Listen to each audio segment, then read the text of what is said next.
blessing that you've given us this week. Bless this class. There's a lot of material to cover, and I pray that each person here, including myself, will see the rich beauty of natural remedies and how we can do better to help ourselves as well as others in the time of trouble that we're in right now. Thank you, Father, for blessing us. In the name of Jesus, amen.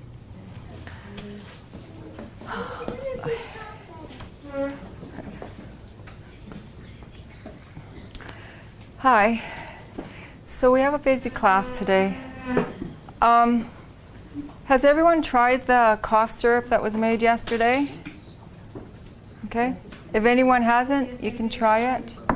Okay. So good, isn't it? Good for you. So there's a few things I want to cover today. There's a few more things I wanted to cover, but didn't have the time. And sorry, she's distracting me. Anyways, there's a few more things I really wanted to cover these 2 weeks, but I didn't have the time. So today I'm trying to stuff 3 things in less than an hour and a half now. So if you go to the notes I've handed out a lot of notes, but I want to look at the notes that look like this. Plants on the top. Everybody got actually 2 sets of these notes each. You got a set that looks like this and a set that looks like this. They're identical. Yeah. They're identical, and I don't know why you get... Oh, wait a sec. That's wrong. You got one set that doesn't have this picture on the bottom, and you got one set that does, okay?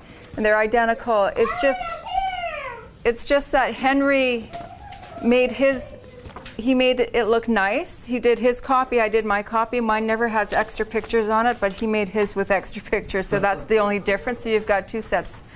And I want to go over this because this paper is really important. These are local plants in Canada, all across the country. So if you live in Ontario, if you live in Alberta, if you live in British Columbia, Manitoba, these things grow in the garden. These plants grow in the fields, they grow in the prairies, they grow everywhere.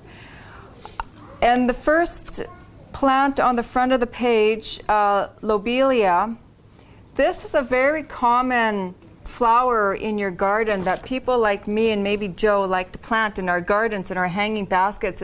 They're beautiful cobalt blue, tiny little flowers like so, with a little delicate white center. They look like very tiny little lilies almost. They come in either pink, white, pale blue, but I like the cobalt blue. They were a childhood favorite. People grow them in their hedges around the border of their garden. And they're actually medicinal. And they're good for respiratory problems such as colds. And you probably take the flower, dry them and make a tea, drink it as a tea later on. But it says for centuries, lobelia tincture and preparations made from lobelia were a major herbal remedy. Today, lobelia has fallen out of favor and a little scientific research has been conducted in North America herbal remedy. However, it holds a great promise as a treatment for upper respiratory bronchial infections. So the next time you go to the local place where you get your flowers for your garden, get some of these little containers and plant them in your garden because you can use them for health. This isn't like a native herb that just grows wild. It's probably not, but the reason... Never seen it. Right. It's probably, okay, you're right. Thank you for the disclaimer. It's on this page because most of us recognize it in the flower shops, garden centers, and we plant it in our garden. It's extremely common. Anyone who's into this sort of stuff, you'll see it on their flower beds. Okay, you're right. I apologize. Didn't even think of that. The next page is stinging nettle. Stinging nettle grows everywhere. In Europe, in America, in Canada. I experienced stinging nettle, so. Oh yeah, I'm sure we all have. It's really good for a number of things. I'm just going to tell you a little bit. It says, let's see, it's the most popular use in turning the leaves into stinging nettle tea, which is common.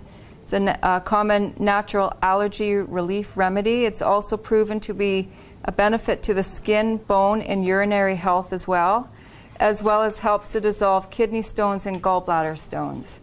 Just a little snippet. And of course, you can do a little bit more research on the stinging nettle plant and find a lot more. It's actually extremely beneficial. You can even eat it.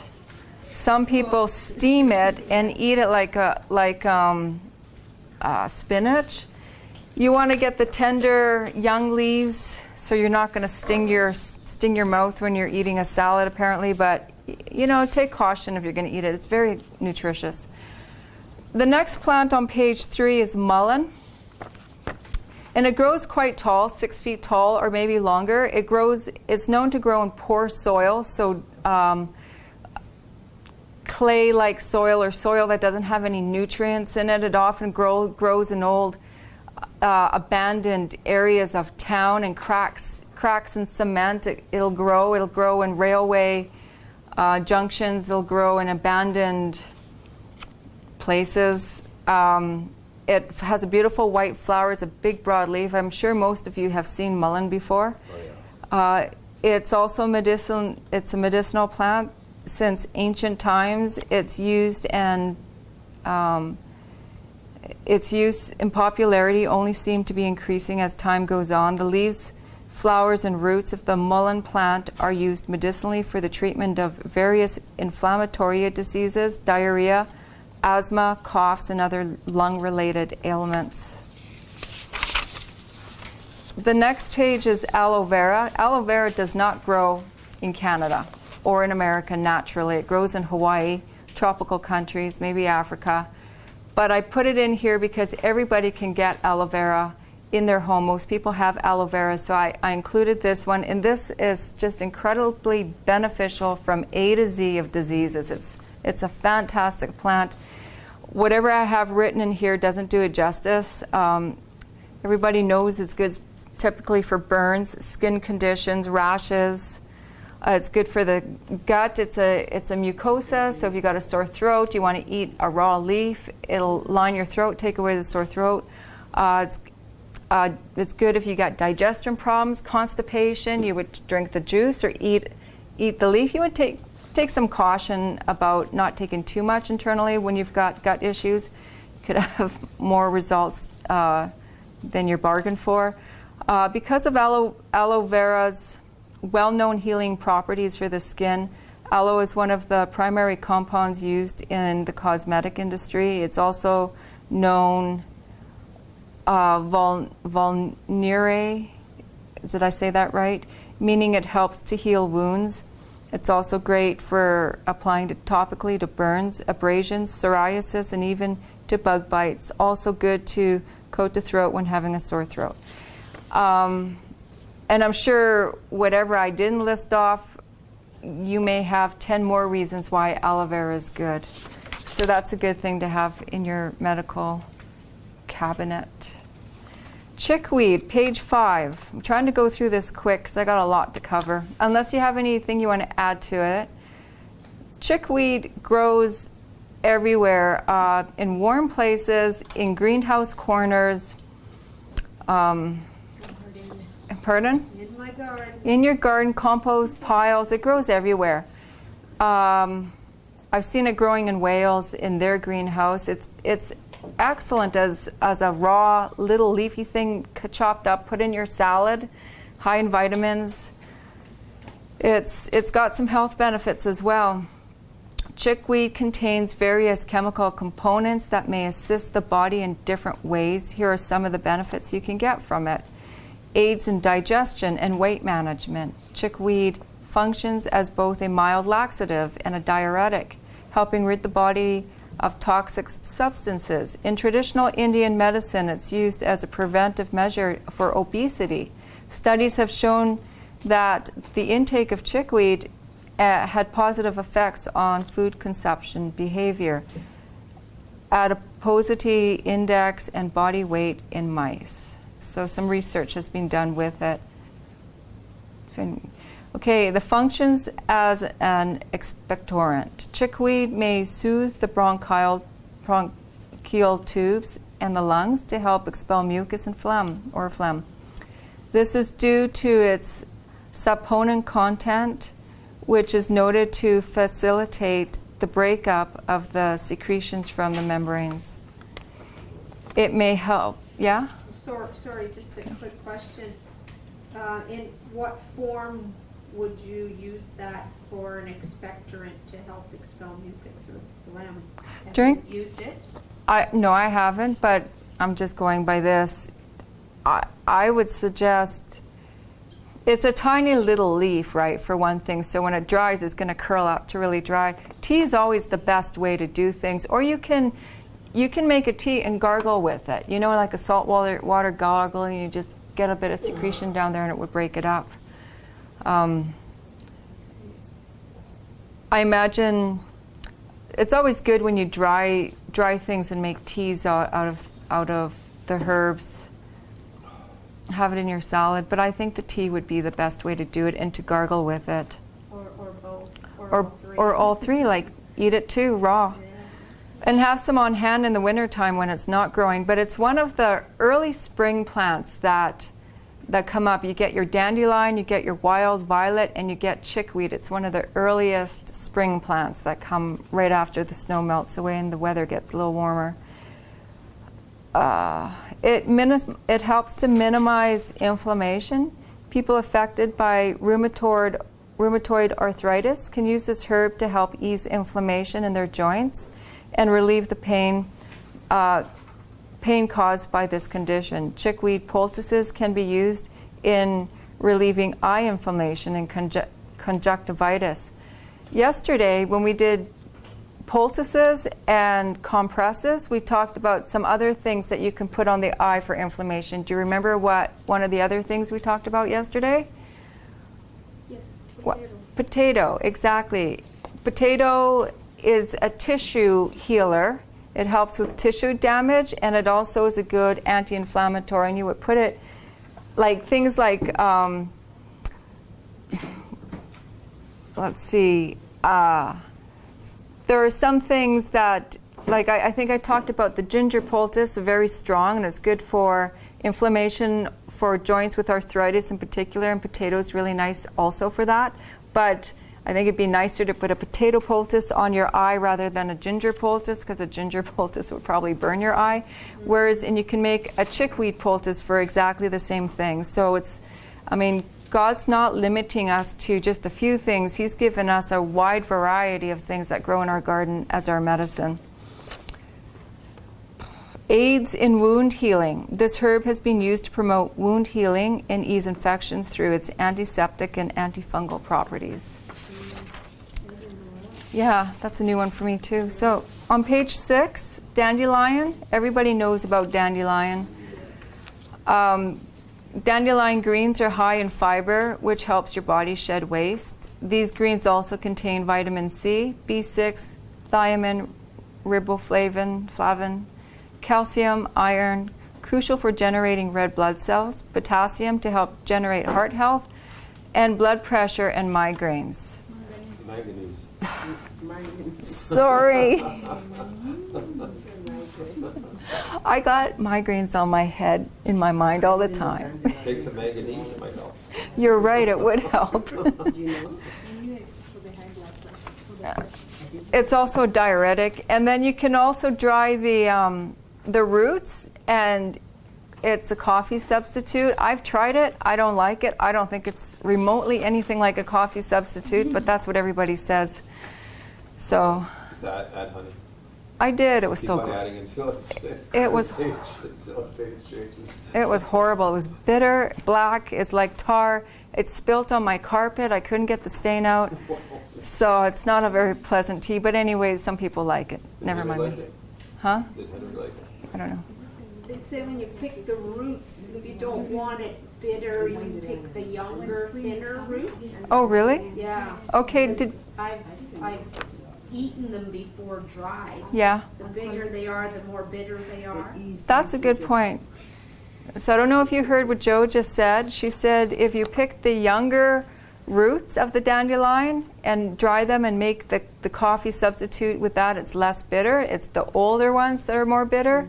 And my dandelion coffee was very bitter. I did not like it, so maybe that's what they do. Yeah. They harvest the big ones. I didn't use it for the dandelion coffee, I just broke them in little pieces and ate them. Okay. They Oh. kind of taste like a dried mushroom. Oh, interesting. Sort of. Okay. Um, They juice it, yeah. And I eat, when the dandelions are out, like I showed you, I don't have it out here now, the dandelion flowers I picked and I infused in oil, olive oil. I really wanted to make some more cool stuff with my oils with you guys, but I ran out of time. But anyways, What did you do with that, or what did you make with that dandelion infused oil? I was going to make, with this class, I was going to make bombs, hand bombs, right, for like Hand lotion bombs, but solid, little heart shapes. My plan was to do that. Didn't have the chance, but that's okay. Another time, perhaps.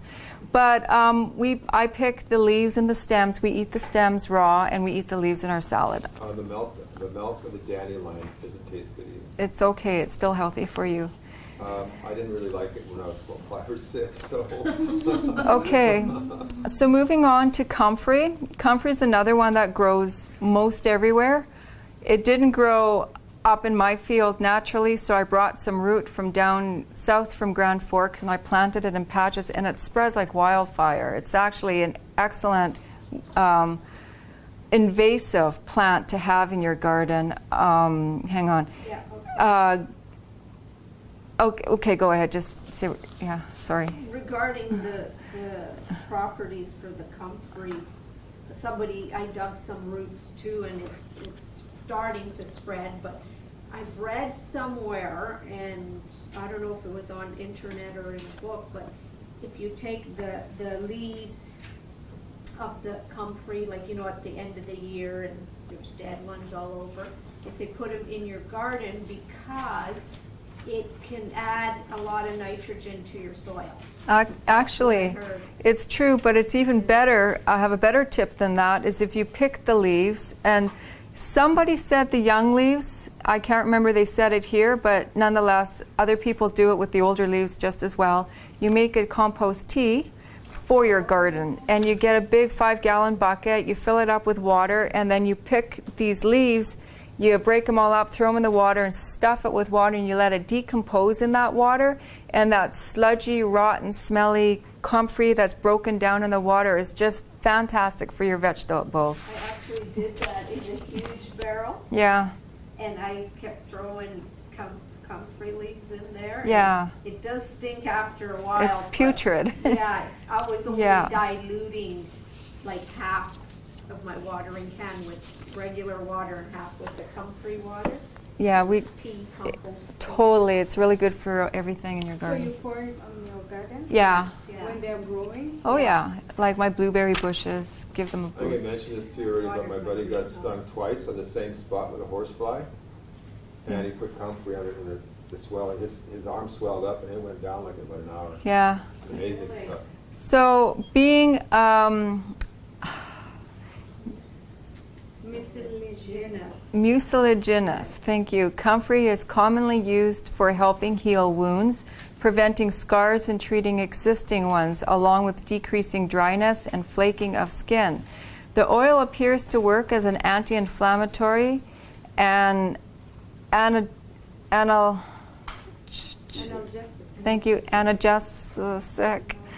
apologies, and an aid in healing of sprains and broken bones. And I did want to say that it's a good, if you have a broken bone, if you fall in a hole or fall off a bike or something and break a bone, I've heard, I haven't done it, people do this, my brother-in-law did it. You make a tea, you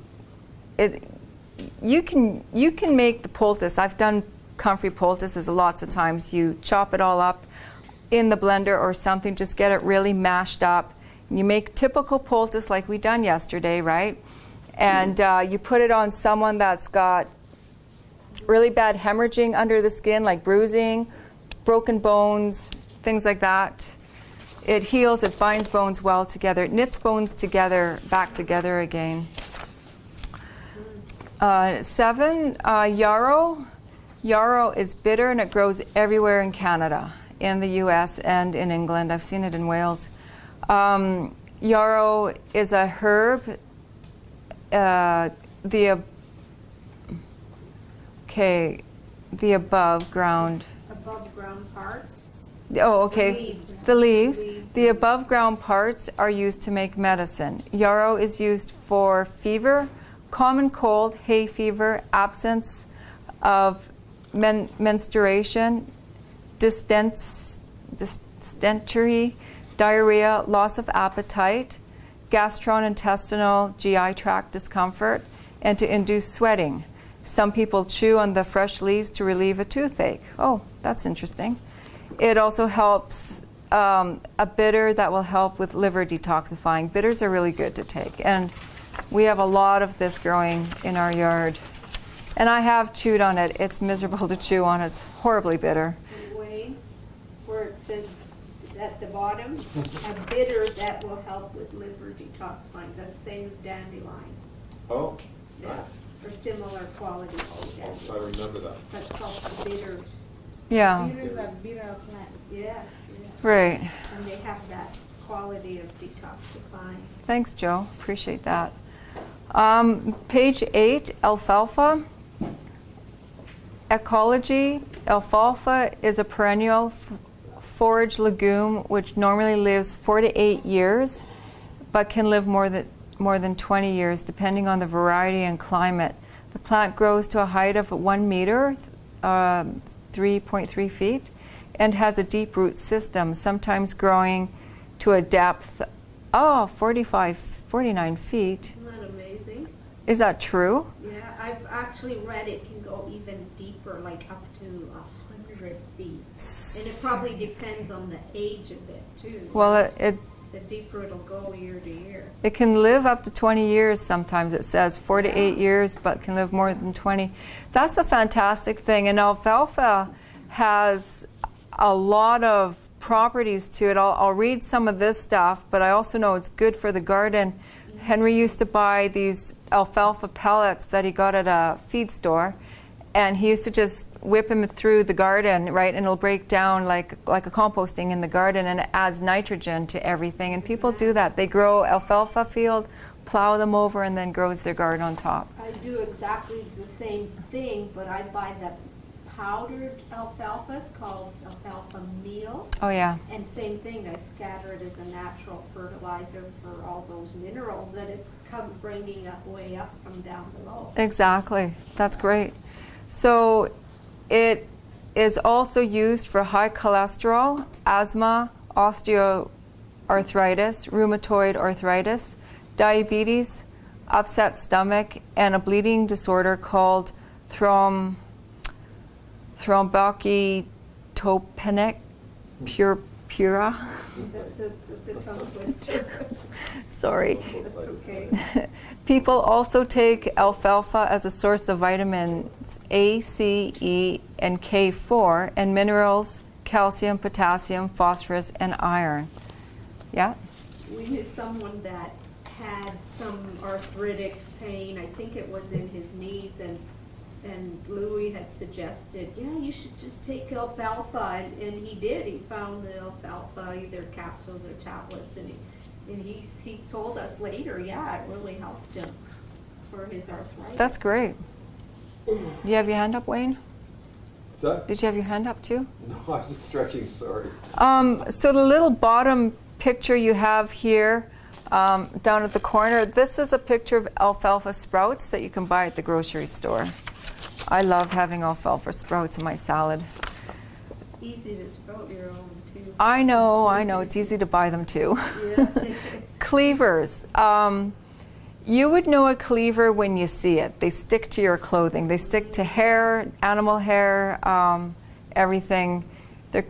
If you just look at the little picture, and you can Google it too and see in a color picture what a cleaver looks like. They're just tiny little, dainty little things that stick to everything.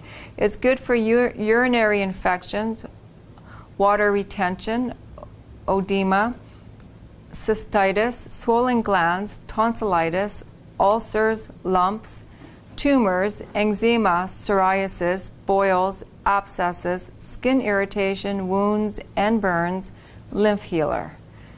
Cleaver is also known traditionally for its tonifying and cleansing of the lymphatic system. That's really interesting. So get to know cleaver when you see it in your field, in your gardens, in your backyards, in the parks, wherever it may grow, usually in fields where animals are, or in forests. Get to know it and harvest it, take it home, dry it, and use it as need. I cannot pronounce this first word. Gallium aparine, Gallium aparine, lay hold of or seize, with many common names including cleavers, bort, bedstraw, goosegrass, catchweed, sticky bud, robin run the hedge, robin run the hedge. Sorry, these are just extra names about cleavers, just so that's what I'm reading. Sticky jack, and gripgrass is a herbaceous annual plant of the, and that's all I have. Sorry. Those are regional names, so they can change from place to place. Yeah, because it grows everywhere, right? So you got to know the Latin name, and then you can share it with someone, say someone across the country or around the planet. Yeah, right. So this is a common plant, and those are just extra names about it. Cleaver, and I never knew it was called cleaver, but I've always known of the plant. Page 10, marshmallow. Marshmallow leaf and root are used for pain and swelling, inflammation, and mucous membranes that line the respiratory tract. They are also used for dry cough, inflammation of the lining of the stomach, diarrhea, stomach ulcers, constipation, urinary tract inflammation, and stones in the urinary tract. And Have you seen that one growing wild? I think so. You know, in forests, it grows up in the colder climates. We are in the colder climate up here. I've never seen it in this area. Really? I have. I've seen it in BC. Okay, another disclaimer.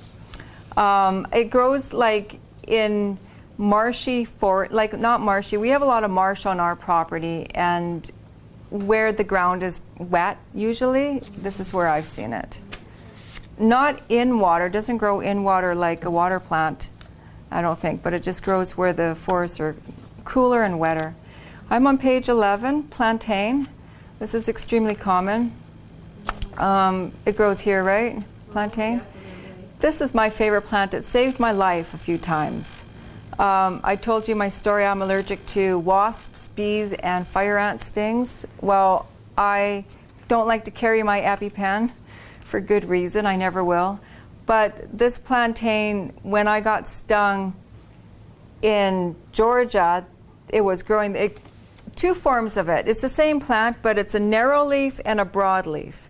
And the narrow leaf tends to grow like down in southern British Columbia, maybe southern Alberta, where it's warmer in the U.S., and tall, narrow leaf. And then in colder areas, it's the broader leaf. But the broader leaf can also grow in the warmer areas as well. And when I got stung by the wasps, first thing I did was pray, "Dear Lord, I'm not ready to die yet." I knew that. Please don't let me die. And then my second thing is find plantain fast. So Henry and I, we found a big patch of it growing. We shoved it in our mouths, chewing on it, and I plastered my sting with the plantain. Immediately I started feeling myself, this was just a few years ago up in where I live, and I was beginning to feel myself get that tingling on my hands, the cold clammy sweat, that cold penetrating forehead headache, and the hives were beginning to form. But when I concentrated putting that plantain juice on that area, all of that, the allergic reaction subsided and went away. It took about an hour for it to go away. I also ate some of the plant to get into my bloodstream too. Externally, plantain has been used for insects and snake bites and as a remedy for rashes and cuts. The leaves, shredded or chewed, are a traditional treatment for insect and animal bites, and the antibacterial action helps prevent infections, and anti-inflammatory, helps to relieve pain, burning, and itching. Purslane, I'm on page 12. This, Portulaca, more commonly known as. okay, It's a weed. Manitoba has That's lots fine. of portulaca weed. okay. It's hard to, it's like chickweed, it's hard to get rid of in Yeah. your garden. Yeah, okay, good. It doesn't, I don't know if it, okay, I should have made a better disclaimer in the beginning of this thing because it doesn't grow up in my area. I have to plant it up there actually, and I really want to because this is a tremendous plant to put into your salads. It's so nutritious. It's a fantastic lushy, it's a succulent. The leaves are a succulent. They're also known as cat's tongue, provides many health benefits. It's good for our skin, urinary, and digestive system. It also has a perfect combination between antioxidants, omega-3 fatty acids, potassium, calcium, magnesium, and carotene. Does anyone have a hand up? Joe? I would probably segregate it if you are gonna plant it, like, don't put it on the edge of your garden because it'll overtake, so you will, just like chickweed, you know. Yeah. If you plant it in like a big planter or away from your garden, Mm-hmm. you'll be fine. And then on page 13, dock. What is dock? The genus Rumex can be broadly divided into two groups of wild edible plants. The dock and the sorrels, both are delicious, but this article about docks, primarily Rumex crispus, sorry, I'll just ignore all that. The sorrels will get their own article. Okay, never mind that paragraph. I should have just deleted that. My apologies. Anyways, docks were a popular wild edible during the Depression due to their tart, lemony flavor, their widespread abundance, and the fact that they were free for the taking. Today, most people have forgotten about this common and tasty edible weed, but it says here the person gathers enough of it every spring to blanch, freeze, and enjoy all year long. Docks are a perennial plant growing from tap roots, and they have an extremely long tap root. I think I've pulled one out that was a foot long easily, and maybe perhaps longer, I'm not sure. Is it orange? Because mine was, I thought Like, it was just like that orange, color? even darker orange. Okay. But the roots are kind of like dandelions. Yeah. If you rode a till one, they'll spread all over your entire garden. Right. Docks, okay, it's a taproot, and they are most often found in neglect, disturbed ground and open fields along the roadsides. While docks may be the happiest and tastiest when they grow with plenty of moisture, the taproot indicates that they are drought-tolerant plants.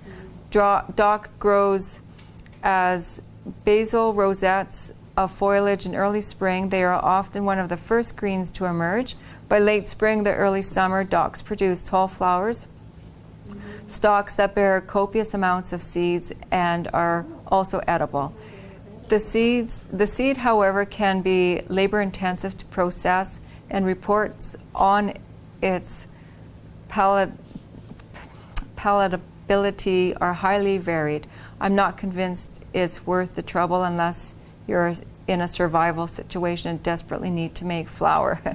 Let's hope that never happens to you. Okay, so this is obviously somebody else's paper that I picked from.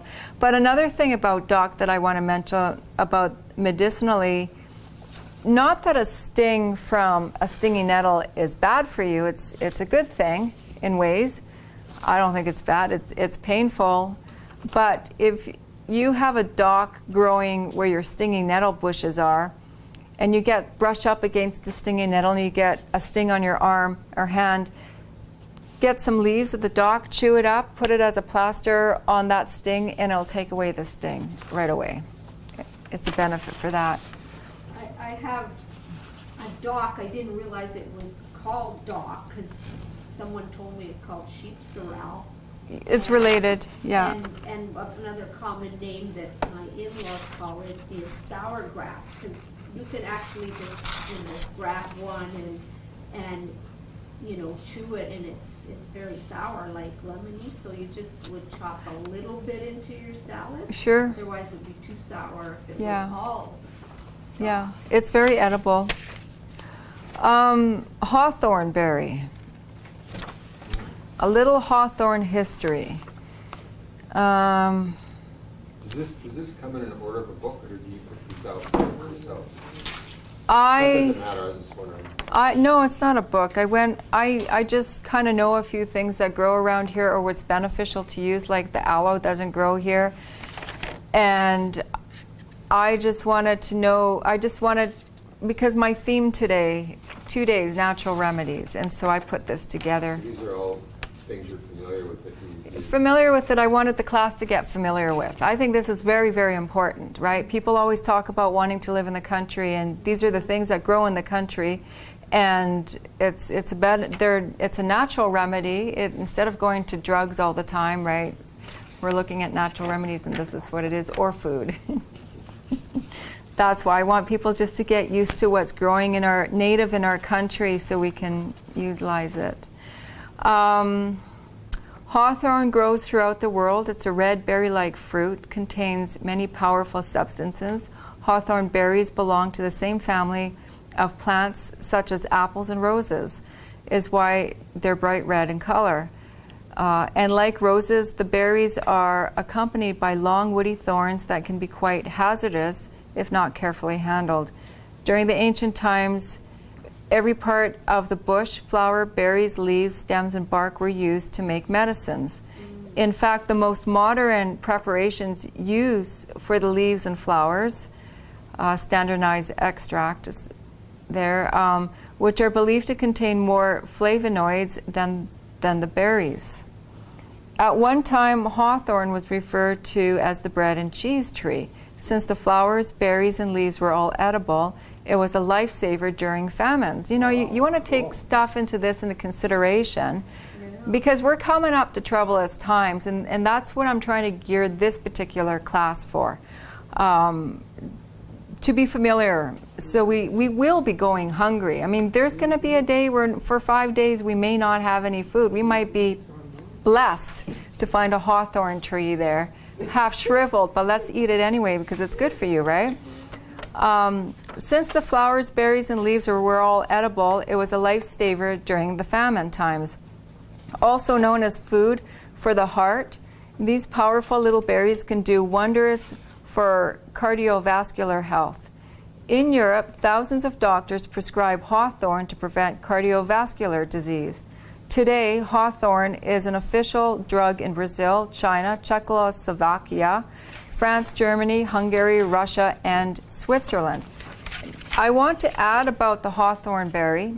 That paper I never got to finish 2 days ago, which I'm sad about because I put a lot of time into it. Please read it. Herbs and spices. There's some more information in there about the hawthorn berry. Okay, so that's it for that paper. I'm just trying to rush through things because I only have an hour and a half and I got a lot to cover. So the next thing I want to look at is stocking a simple herbal medicine cabinet. That's this paper here. This is not my paper. I didn't write it. A friend of mine did, and it's her information. She's an SDA. She's a physician, not a physician. She has a PH degree, and she's a medical missionary, and she has a business. She's in America, and she has clientele, and she helps them with massage. She's a massage therapist, hydrotherapy, and all natural stuff. So she has taught me a lot. So this is her paper, but I don't actually know if I'm going to read the whole thing. I just want to look at a few things. The idea of this paper is like stocking a simple herbal medicine cabinet in your house. And you see all the stuff that I have in front of me. It kind of ties into what I'm going to share next after we look at this. Earlier, 2 weeks ago, when I had given an introduction to what I wanted to present in these 2 weeks, was I remember I handed out a list of stuff that I was hoping to cover. I covered most of it. There's a couple of things on there I didn't get to do because of time's sake. But one of the things I wanted to talk about was this paper here, the Deluxe Medical Missionary Medical Emergency Bug Out Bag. And it's a deluxe first aid kit. And I've got 3 samples of first aid kits, plus all of the fixins that you want to put in one of these, plus your traditional stuff that you would carry in a first aid kit. I'm not one that takes drugs of any kind. I know I mentioned headaches and migraines. I read things into it, change my reading a little bit. But I take a lot of I do a lot of natural things to get rid of my ailments, and that's what I'm teaching here and promoting. So we're just going to cover some of those things. And just looking at the simple herbal medicine cabinet thing, I think there's some stories in here, some testimonies you can read about.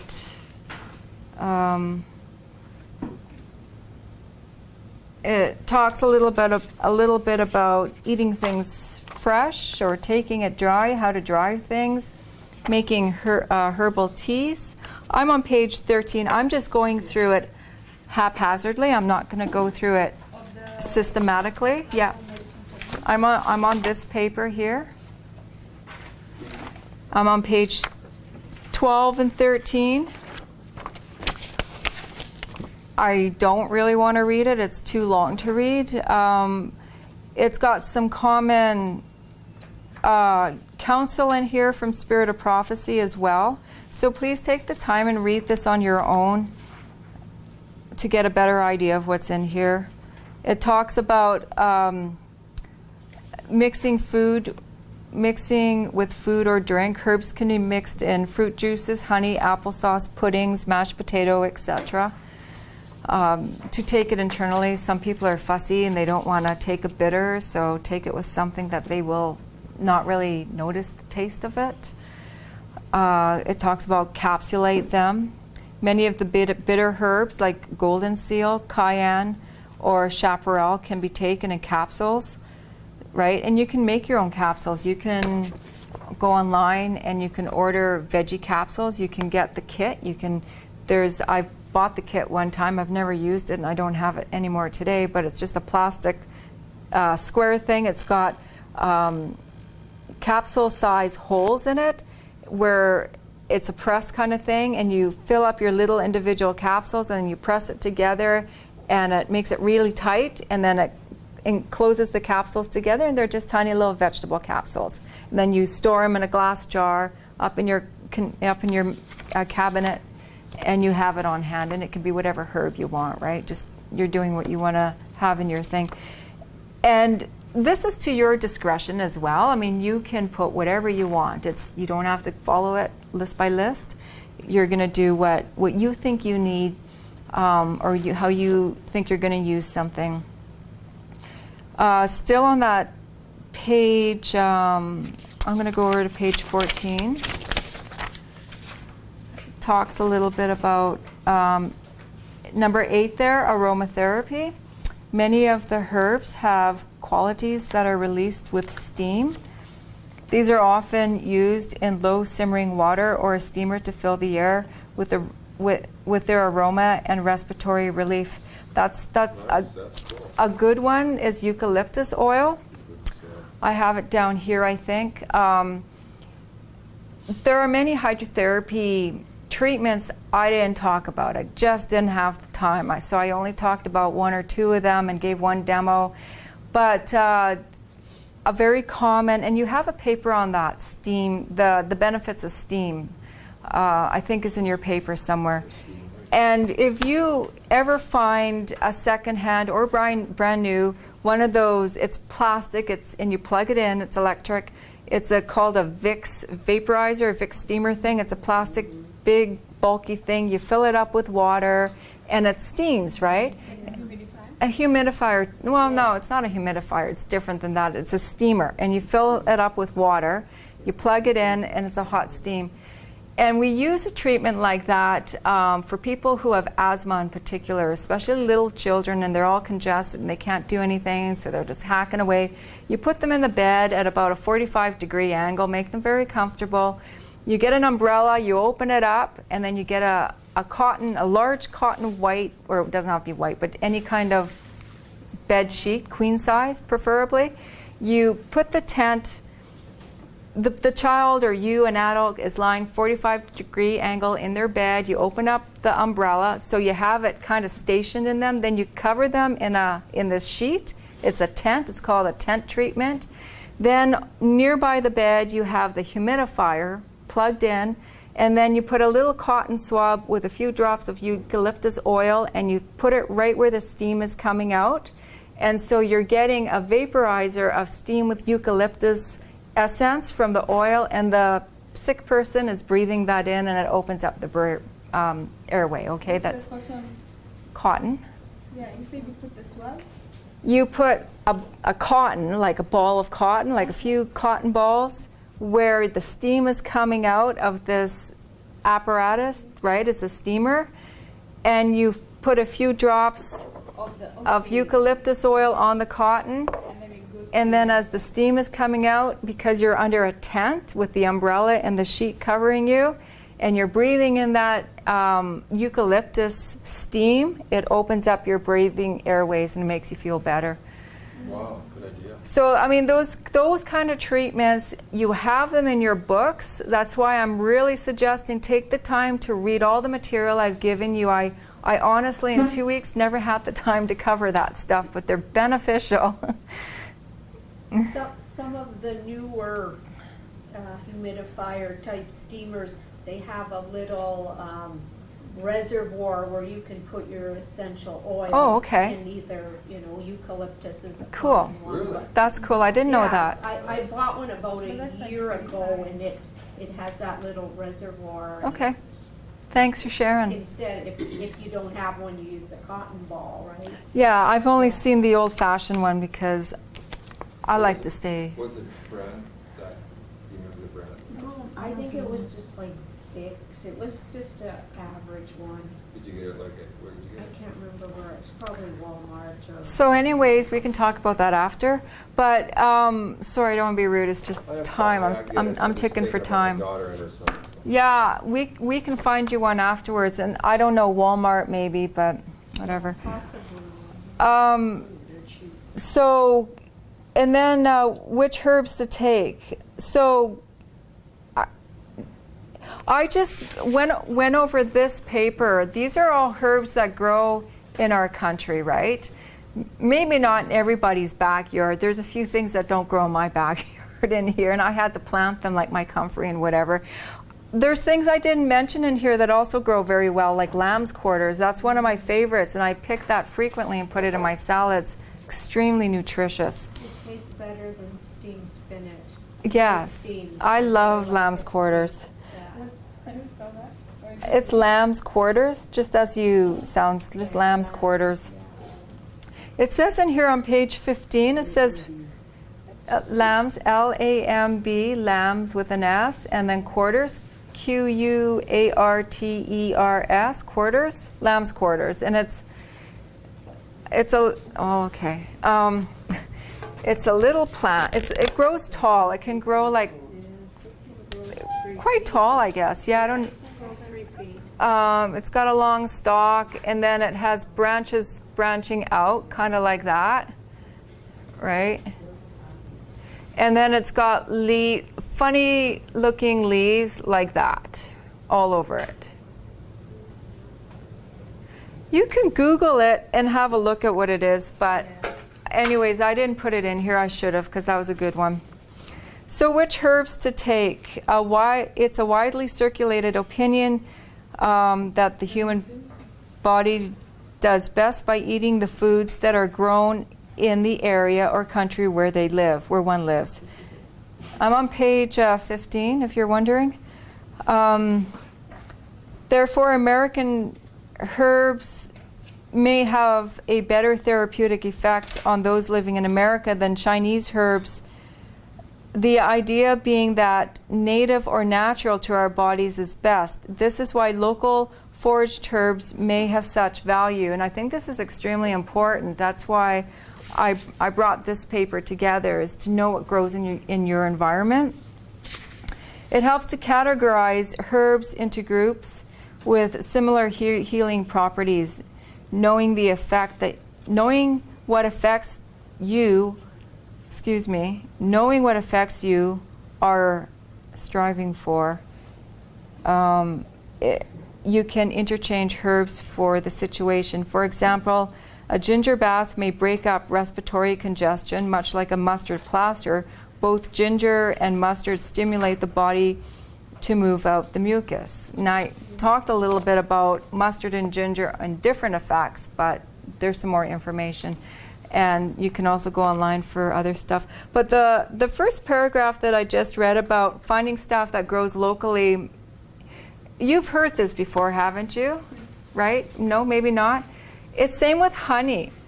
It's known that it's better to eat the local honey that grows locally in your environment than to buy honey elsewhere, because honey has got high antiseptic properties. Is that true? No, enzymes. High antibacterial, but enzymes too. Good enzymes of that area, which is and I don't understand the science behind it, but it's a research that's been done, and a lot of people talk about it. It's just better to eat the local stuff. Because the fresher the honey, probably the more enzymes you're still Perhaps, yeah. because if it's from overseas, it's probably going to be heat processed. You know, It's more for allergies, I thought. If you were like allergic to certain plants in your area, the bees are, using those plants, and so when you eat that honey, it's helping you. I don't know how it works, but it makes sense. You don't have plants growing in the same area. That's a smart thought. I like that. Maybe I've heard that too. That sounds vaguely familiar. animals that are living in a local area, they don't eat in the wild what's there, right? Yeah. Problem is, man comes along, he brings in these foreign plants like dandelions or loosestrife or whatever, or milfoil in the water. So those plants have no regulation, so they go wild and they push out the other plants, and then those animals are affected in a negative light. Yeah. So same thing with us. We should only eat what's indigenous to our area where we're living. And we do have a lot of invasive plants. Dandelions are invasive. They're not from here, but they're very beneficial now that they are here. We should still use them. Well, you have no choice. They're not leaving soon. So I'm on page 16. There are 4 major actions of herbs. I do want to read this. It's important. Page 14. For the purpose of this small booklet, we cannot cover all the actions of the herbs and all of their combinations. Number 1, stimulate. I'm on page 16. 16. Stimulate, restore energy, creates heat and movement. So to stimulate. The herbs that stimulate. These herbs, pardon me? Sorry, not to. These herbs include, but are not inclusive of, cayenne, peppermint, mustard, horseradish, and ginger. Horseradish is another thing that grows locally. It grows in people's gardens. Number 2, contract, tone and tighten boggy or discharging tissue, otherwise known as astringent herbs. These may include comfrey, plantain, yarrow, raspberry leaf, bayberry leaf, and elderflower. Number 3, cleanse, relax, and open tissue that are tense, blocked, obstructed, often known as bitter herbs, and may include golden seal, myrrh gum, Cascara sagrada, and dandelion. Cascara sagrada is a tree that grows usually in boggy areas, more in the south mid part of British Columbia, probably in Alberta area. I'm not as familiar, but I know BC quite well. It's my home. And it's a tree. You peel back the bark, and if you chew on a twig off the branch, it's bitter, bitter, bitter, bitter. But what it is, it's good for constipation. And you can buy, what they do, how they cultivate it is they take the bark and they chop it up, they dry it, they chop it up in hard little chunks, you make a tea. The tea is horrible. You can't even put honey in it to make it taste better. It's just bitter. And you drink it, and you have a good movement afterwards, just for your information. Well, to avoid, sorry. Go ahead, your ladies I first. was just gonna say, to avoid that bitterness, if you're wanting it for that purpose. That's what it's for. the constipation. It's for But most constipation. people will just buy the capsules and take it like that, Okay. then you don't have to taste that bitterness. True enough. You can do. Yeah. We did talk about capsule making a minute ago. Do you know anything on golden seal? I heard it's really good. Yeah, golden seal is extremely expensive. It probably goes like for $30 an ounce or something. Is it grown locally? Or no, is it, not here. It grows down in Georgia. Oh, Where I got my education in Georgia, there is a guy there, a teacher, and he had a secret stash of where it was growing, secret stash. because it's gold, it's green gold, it's worth a lot of money. And so he took us for a very wild hike here, left, right, back and front, like, so we didn't remember how to get to where he was growing. In other words, because he wanted, Were you blindfolded? no, but he wanted to show us what the plant looked like in the wild. Okay, so, and I think it has a little red berry on it. I can't remember all the details, but it's the root. It's the golden seal root that Oh, you the root? harvest. Yeah, Oh, okay. and it grows in the southern parts of the U.S. It might grow in Arkansas. Does it have to grow to a certain age, or you don't know? I think it does. You can do a little bit more research Yeah. on it on your own. That's sort of- Anyway, so number 4, is that where I am? Yeah. Soothes irritations, sores, and inflammations. These are slippery herbs, and they may include comfrey, slippery elm, licorice, marshmallow, and aloe vera. And again, about slippery elm, I did mention that earlier, probably last week sometime. Sore throats, congestion in here, aloe vera, same thing. You can get powdered slippery elm. It's an elm tree that grows in the southern parts of the United States. It's a particular, there's 2 types of elms, but it grows everywhere rapidly, and you can tell the difference by where it comes out of the ground, the root system. There's I don't know, I've done my little study on that, but you can do your own. It doesn't really matter. Anyways, you just peel back the bark, and it's on the inside of the tree that's very mucilent.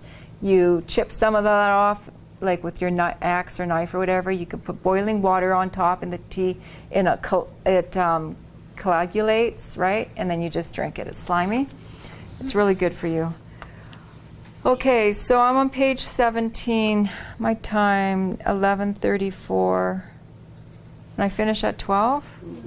Ugh. Okay, never mind. You guys read the rest of this on your own. Let's look at, I really want to get to this. If I don't get to the toothpaste, maybe we can do it sometime tomorrow, on your spare time. This is important to me. I want to look at the Deluxe Medical Emergency Bug Out Bag. So together with stocking a simple herbal medicine cabinet, right? You're going to read that on your time. And this, I don't want to go through everything, but about 2006, I was at a school for about a year at one time, and then later on I went back to that same school for about 10 months a second time. And when I was there in 2006, I was learning how to do medical missionary work and evangelism, health evangelism. And it was a really good school. I got a lot of good stuff out of that school. And I was able to go to various parts of the world and teach what I had learned there. That's where I learned how to do hydrotherapy and massage and natural remedies. And over the years, I have learned a lot more just because it's interesting to me. I learned how to grow the herbs in my garden with my own ailments as I get older, how to help relieve some discomforts. So I'm going to just look at some of this on this page. There's a quote from 5 Testimonies. I'm on page 1 at the top. 5 Testimony 724.2. It says, it's only part of the quote, meet any emergency which may arise. We're coming to a time. Now, first of all, I have another disclaimer. I don't believe in wilderness survival programs that Seventh-day Adventist churches are doing nowadays. It's very fun, it's interesting, it's exhilarating, but that's not our message. This is our message. The Three Angels message, the everlasting gospel is our message. And one of the first classes I did last week was the Three Angels message, and the right arm is of the health message, Three Angels message. And I handed out a paper with quotes, and we talked a lot about that. This is an extension to that. This is not a wilderness survival thing. This is, you're learning how to do simple things to help yourself and to help somebody else. We talked about hydrotherapy, we talked about massage, and we've talked yesterday about natural remedies, you know, poultices and whatnot. Basic, super easy, affordable things to do to help anybody. The ability to deal with accidents and emergencies, to treat disease, these make all the difference between success and failure in his life work. That's from Education 222. You can read the rest of the quotes on your own, like the rest of, these are only snippets from some quotes. Second Selected Messages 289.4, it says, your question is, in urgent cases, should we call in a worldly physician? Because the sanitariums, doctors are all so busy that they have no time to devote to outside practice. So that's the question somebody posed Sister White. If the physicians are so busy that they cannot treat the sick outside of the institution, would it not be wiser for all to educate themselves in the use of simple remedies than to venture to use drugs? All should understand what to do. Everyone should have an intelligent knowledge. This is an intelligent knowledge, I think. You learn how to make salves for arthritis, right? Lots of people. Diabetes, we talked about how to do hydrotherapy for diabetes, but you don't want to make the water too hot to hurt their neuropathy or cause them to blister more. If from any cause disease if from any cause disease does come or accident occur, know how to treat ordinary emergencies without calling upon a physician and taking his poisonous drugs. So, where to even begin? Well, we talked a lot yesterday. We talked about if you have an earache. I'm going to come over here with the camera, Richard. I'm over here. Okay. We talked yesterday about how you steam an onion and you use it if you have an earache, right? You pour the warm juice, not hot juice, in your ear canal to take away the inflammation of an ear infection. We talked about ginger poultices yesterday. It's good also mostly for arthritis. We made a cayenne salve as well, which I don't have any of that left. I talked a little bit about charcoal. I couldn't do a charcoal poultice because I don't have all of my ingredients. But when you carry, I'm just going to come up here, this bag, this is my large deluxe medical missionary emergency bug out bag. I bought it on Amazon for cheap. Here they're like over $115. I've seen them terribly expensive, but anyways, it has a lot of pockets and pouches in it. $35.99 Amazon. Seriously. It's just a bag. a backpack? It's not called that. No, it's not called. This is what I'm calling it. Big backpack. It's a huge backpack. You can put a neck pillow in it. You know, if you're going to go out, midnight's coming up. There's going to be a calamity such as never was. World War III is about to begin. We need to be educated on the simple things. That's our commandment. It's a commandment for God. We need to understand how to use food as our medicine. Read that paper, Herb and Spices, all that information's on there. Really so sad I never got to finish that paper. Anyways. It's important that we all have an emergency bag ready, packed, ready. I put my hydrotherapy. Okay, now remember, I showed you how to do a simple hydrotherapy fomentation where you steam it on the burner with some water, and then you wrap it up in your wool blanket, and it retains the heat, right?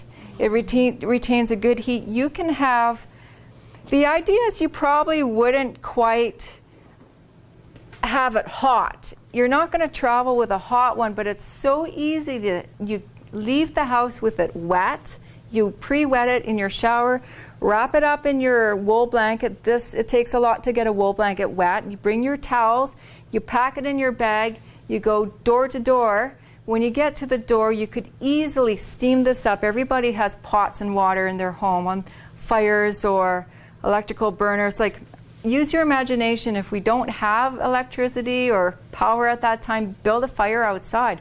You don't have matches? Here's your match starter. You can buy this at Walmart. It's just a simple flint stick. You get some dry tinder. You build a little fire. Just follow the instructions. Anybody can do it. It's really basic. Huh? Yeah, you can look at it after. I'm running out of time. But you put your fomentations in your bag, right? And then another thing is you have a first aid kit. You carry a first aid kit with you. I wanted to teach suturing, how to do stitches when people are cut. I have my kit over there. I don't have the time to do it, so I'm sorry. You can get a little first aid kit like this, right? It's so simple. You know what's in this? A lot of stuff. It doesn't have to be fancy. If you don't get a bag like this, don't worry about it. Everybody can get one of these, right? What's in it? You've got a flashlight. You've got a knife. You got, I don't know what that is, but you got some Band-Aids, right? Very simple, right? Just simple stuff. You could probably put a few more things in there. In here, in the big one, you might want to take into consideration, I showed you yesterday how to pre-make, not charcoal poultice, because we didn't do that, but you can still do it. You can do it, fold it in half, keep it in the fridge. You got crushed psyllium or crushed flax. It's toothpaste consistency. It's in the plastic. You fold it over, keep it in the fridge, take it out. They last for quite a long time. It has to remain moist, and it's that seed that coagulates it, and it doesn't dry out. And it'll probably be good for about 4 days in the fridge, right? It's still organic matter. It will go bad once it's out, and you only use it 6 to 8 hours on somebody's body. And you have the paper, you have a paper about charcoal and what it's good for in your handouts. Yeah, some of the other things, like this is a deluxe large first aid kit that we have, and it has everything in it. Keep one of these in your car all the time.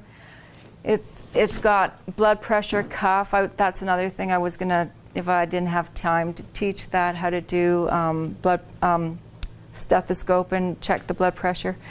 But anyways, and you just want to be ready. You can put towels in your bag. I've got a wool blanket here in the front, a sheet. Everyone has chairs in their house. Everyone has big containers to put hot water and have a hot foot bath, and you can wrap them around a sheet. You can bring a sheet if they don't have a sheet, It's so easy to do these treatments in people's home. I was in the jungles of Guyana for 5 months teaching this stuff. They have even less stuff there, right? And it's just so doable. Carry a thermometer, know how to read a thermometer. It's so easy to learn how to. Mothers probably know how to read thermometers because of their children, so everyone here is a mom but me. You're welcome.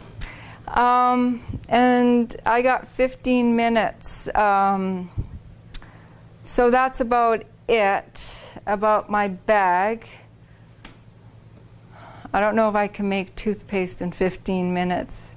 I don't know, am I allowed to go over? Huh?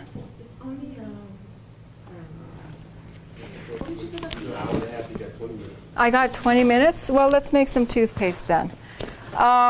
So do you have any questions about this? What else do you have? Because you didn't show it. Yeah, I can't show you everything. Okay. I've got tincture here, valerian. And I forgot I had this in my car.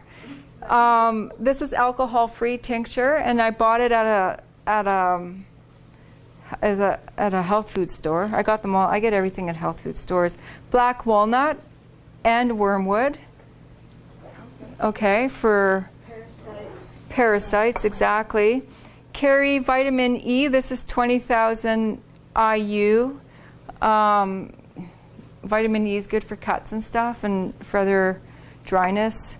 Let's see what else. Milk thistle, if you got bad liver. Just carry these few tinctures with you because you never know who you're going to help. You might be helping strangers, right? You just don't know. When I was carry ACE bandages, you can carry gauze. You'll have, if you prepare yourself, you can make those, take a cloth and cut them in squares. You can pre-make those castor oil compresses, right, with plastic. Just fold them over and just have them ready. They don't go bad, it's oil. And you can always apply more oil. I have a little sleeping bag, a little sleeping bag for comfort, okay? If you're helping someone on the road, there's a car crash, and you're the first one on the scene, somebody's lying on the road, they're all cut up, you don't leave, you call 911. If you know CPR and first aid, you apply it right away if you have to, if you assess your situation. That's another thing I wanted to do these 2 weeks is go over basic first aid, very basic because I'm not certified to teach it, but I also wanted to go over like basic wound care on top of that, like, you know, just packing cuts and stuff like that, how to pack them properly, and then go over my suture, but I didn't get a chance to do that. Carry a towel, carry a wool blanket in your bag, in your emergency deluxe first aid kit. This is a blanket I got in India. It's like, you can get them at secondhand stores like so cheap. I've got so many wool blankets from secondhand stores. Carry a flashlight. Okay, gloves. It's a good idea to carry some gloves with you because, like I said, don't be afraid to touch people. Touch them, even if they're all gooey and banged up, just touch them and help them. And then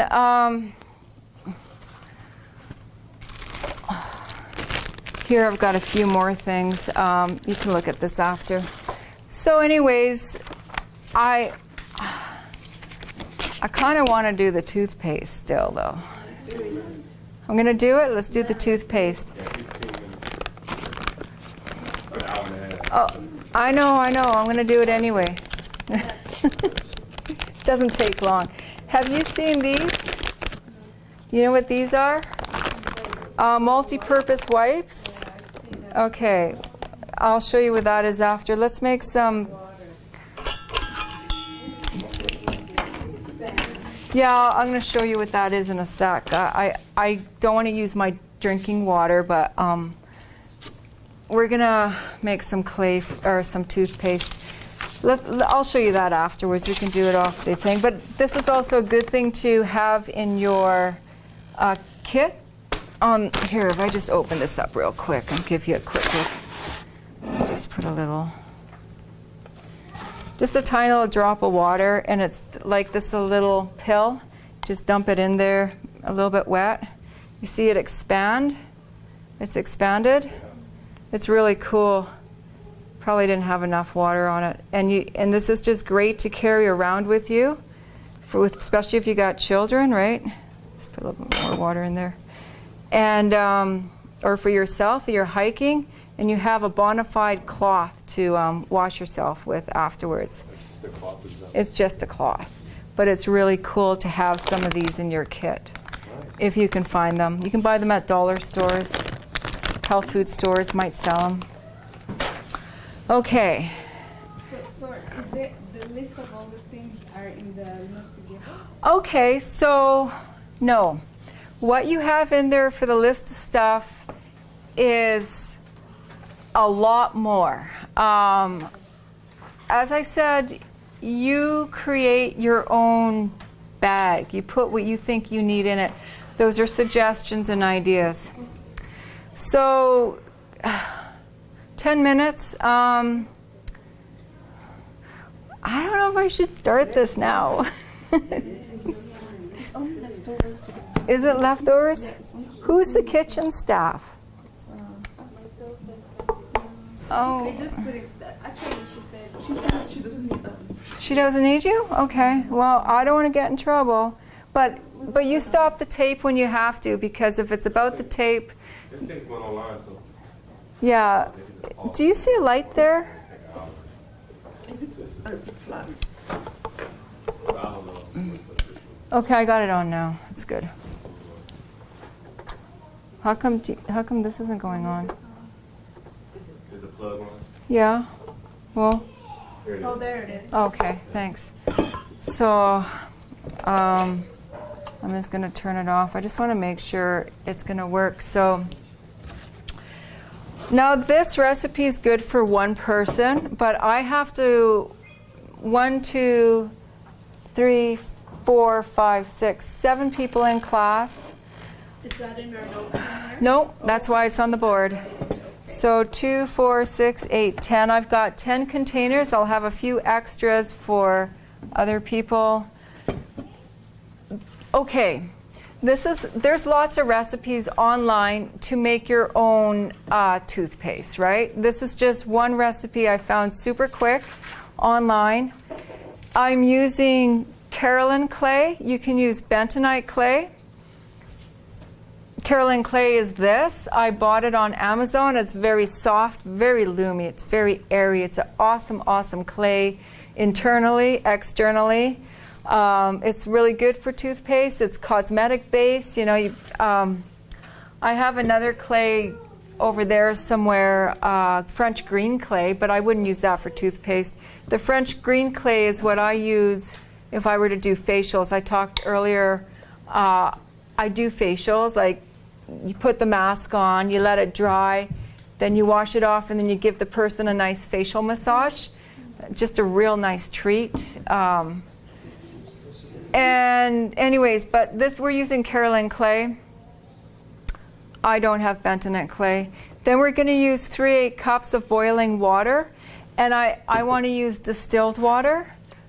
You need to use pure water. Don't use your tap water with chlorine and fluoride in it. And then it says for 1/4 cup of, wait a sec, I get why you're asking me that question. That's a bit high, isn't it? Can I just get my computer real quick and double check? I don't think that's accurate, because that will make your toothpaste gross. A 1/4 cup of salt? I don't think that. I think it's a quarter teaspoon, more like it. 1/4 teaspoon, Carolyn, or Carrie Ann. Why do I keep calling you Carolyn? I'm so sorry. So my apologies. This is wrong. It's teaspoon. Sorry. Sea salt. Yeah. It's optional, and I'm making it optional because I'm not going to add salt to this, but I did bring my Celtic salt.